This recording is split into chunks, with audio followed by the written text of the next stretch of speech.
नमस्कार जय जगन्नाथ सांग माने आज मु आपण मान पई गोटे सुंदर बिना पियाज रसुण रेसिपी नहीं आसी। रेसिपीटी होची कोसला साग रायता। आपण माने भिडियोटी को प्रथम शेष पर्यंत देखिए अनुरोध रहिला। साग रायता पाई मु किछि आलू आउ बैगण टिके बड़ बड़ साइज रा करिकी काटी नेछि। एबे बसई दबा कड़ई कड़ई जतले गरम हे जिवो अल्प तेल देई दबा। तेल देला परे आलू बैगण को धोईकी रखिथिले ताकू देई दबा। देला परे स्वाद अनुसार देई दबा। लूण देकी भलो भाबरे आमे मिसेई नबा। मिसेई नेला परे याको आमे ढांकणा देई दबा। आलू आउ बैगण भलो भाबरे सिझी जिवो। जदि मो भिडियोटी को प्रथम थर पर देखुंत प्लीज सब्सक्राइब करने और पाखे थी बेल आइकन को क्लिक कर ऑल क्लिक करिया को जमार भी भूलिबेनी। मु जते बेले भी वीडियो छाड़बी नोटिफिकेशन आपण मानम पाखरे सर्वप्रथम जाई पहुंची जिवो।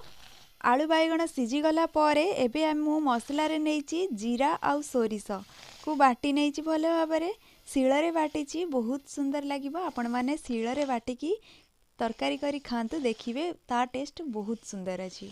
तो देला परे अल्प टिके धोईकी भी पानी दे देइछि। देईकी आउ गोटे रे 2 मिनिट पर्यंत फुटेई नबा। सेपटे फुटु थाउ चलंतु साग को काटी नबा।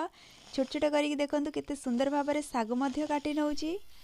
सांग माने गोटे रिक्वेस्ट रहिला आपण माने कोउठु देखुचंती मते निश्चिंत भावे कमेंट करी जणांतु। मते बहुत सुंदर लागिबो। आउ गोटे गोटे लाइक मध्य कर दियंतु। आपण मानकर गोटे गोटे लाइक कमेंट मते बहुत इच्छा प्रकाश कराई थाए नुआ नुआ रेसिपी रो वीडियो नै आसीबा पई। जा हौ कथा हौ तो साग मध्य कटा सरी गलाणी। एबे आमे सेपटरे देखिबा मसला केमती कोन हेची देखंतु 2 ରୁ 3 मिनिट पर्यंत एपटरे मु भला भाबरे करिनेला परे देई दबा। एबे साग को काटिकी रखिथिले देई देकी भला भाबरे आमे साग को मिसेई नबा। आलू बैगण तो आमे प्रथमरु सिझेई नैथिले आउ सिझेइबाकू पड़िबनी। साग जेतेबेले भी रांधिबे जमा भी ढांकणा देकी रांधिबेनी। सागर कलर भी चेंज हो जाए आउ खाइला बेले भी एते भी भलो लागि न थाए। सिझिला सिझिला टाइप रो लागे भल लागेनी। तो कौन करिवे ना जेतेबेले साग देई देबे बेसी समय सेमती रेस्ट छाड़िबेनी ताकू एपट सेपट करी डांगेई नउथिबे। मु प्राय तो जितेबेले भी रोषेई करे मु प्राय लंका गुंड दिएनी कि लंका काटिकी भी दिएनी। आपण माने जदि सोरिष बाटण कला बेले जदि सेठी लंका बटा जाई थांता आहुरी सुंदर टेस्ट होई थांता। तो देखंतु 2 ରୁ 3 मिनिट पर्यंत साग को खड़ी नेछि।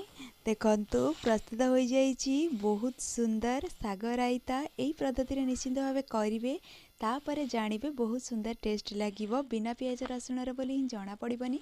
बहुत भात चली जीवो खाइदेबे पखाळ भात हेउ कि भात बहुत सुंदर लागिबो खाइबाकू। आज पई रहुची बाय नमस्कार जय जगन्नाथ। पुणी आसीबी नूतन रेसिपी सह भल पाइबा एमती दउथांतु।